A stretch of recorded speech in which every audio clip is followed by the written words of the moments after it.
We're in good company. Kev Hatchard is as well. Right, tell us what's going on, because it's been pretty busy this week. What's the latest with Cristiano Ronaldo? Well, Bayern have said once again that they are not interested in bringing him in. And that's a running theme, because there's talk in France that Paris have said exactly the same thing. And, of course, Erik ten Hag has said that he wants to keep him. And it looks as though he'll keep him by default, the way things are going, because as much as Ronaldo might want to play Champions League football in this coming season, it looks like that's not going to happen. And what you have to bear in mind, I guess, with Ronaldo is, even though he's a legendary player, we know that, you can't take anything away from what he's achieved down the years and the goals he scored. But there's a lot of baggage that comes with him in terms of disrupting other players and disrupting the kind of football that you want to play. Because if you want to play, for example, a vigorous high press, well, that's just not going to happen with him in the team. And a lot of players have got to cover more ground and do more work. So I think it just kind of shows you where the market is at right now regarding Cristiano Ronaldo. Is Lewandowski complete, by the way? And what are they going to use the money for? So they're going to use the money for Matthias de Ligt. It is complete, more or less, 45 million euros plus add-ons, which is thought to be about another 5 million euros. And he has said that he's going to go to the US tour for Barcelona, and then he's going to go back to Bayern and say farewell properly to his teammates and to the coaching staff there. I think it was quite good that Bayern released a statement that was thanking him for the work he's done over the years. It wasn't a catty statement. It was quite classy. So I'm glad it was done in that way. What's made them change their mind? Because money. Yeah. I think they were in control of the situation, Gabby, from the get-go, because they knew that he had a year left. They positioned themselves publicly very early on and said, we want to keep him. And so therefore it was down to Lewandowski to push for the move. So Bayern won either way, in a way, because if the move hadn't happened, they'd have kept a world-class striker for another year.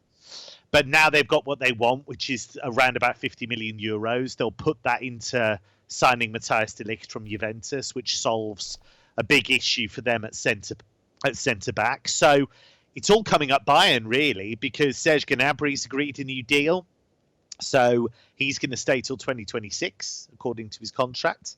And it's thought that he wanted to stay in Germany, but he wanted to feel like a really valued player. And I think finally Bayern have come up with the kind of contract offer that does that. So it's looking pretty good for Bayern.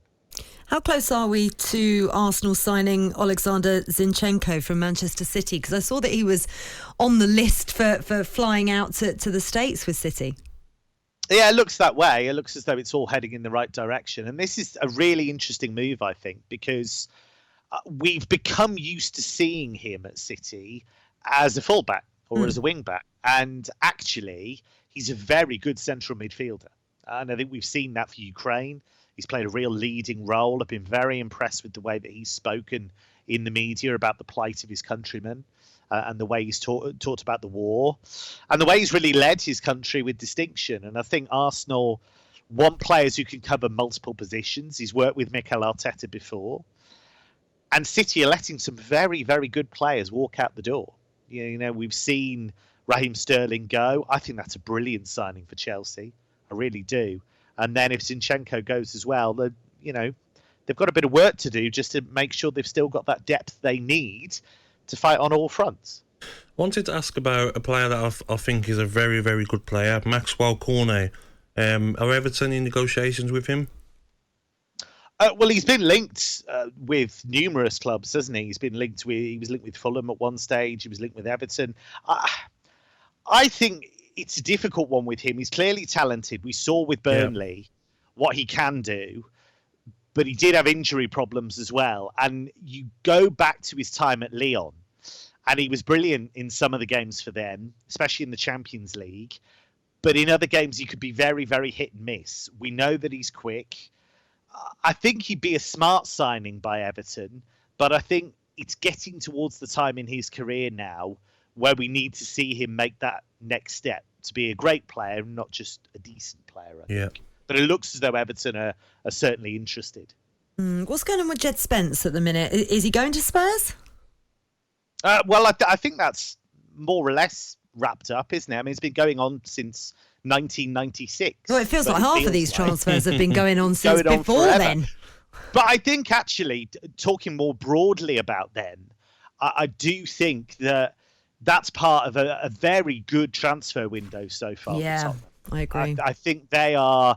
I'd be lying if I said I'd seen a huge amount of him in the Championship. I haven't, but everybody I've spoken to him about him says that he's very, very attacking, very, very exciting player, and that's what Conte wants. He demands a huge amount of his wing backs, huge amount. I think it's interesting that they've brought in Perisic on the other side because he's got immense experience. He can still live physically with what Conte would ask him to do. I think Richarlison is an unusual signing for Spurs in the sense that often with Spurs you don't see them bring in top players as their bench players, if you see what I mean. If they're going to bring in really big money signings, it's usually to go straight into the 11, but there's no guarantee that will happen with him. And I think Lenglet's a decent grab as well because he's a fixer-upper in the sense that confidence-wise, he's a little bit shot to pieces from what happened at Barcelona. It's a chaos club anyway, and he didn't show his best form after joining them from Sevilla. But there's a really good player in there somewhere.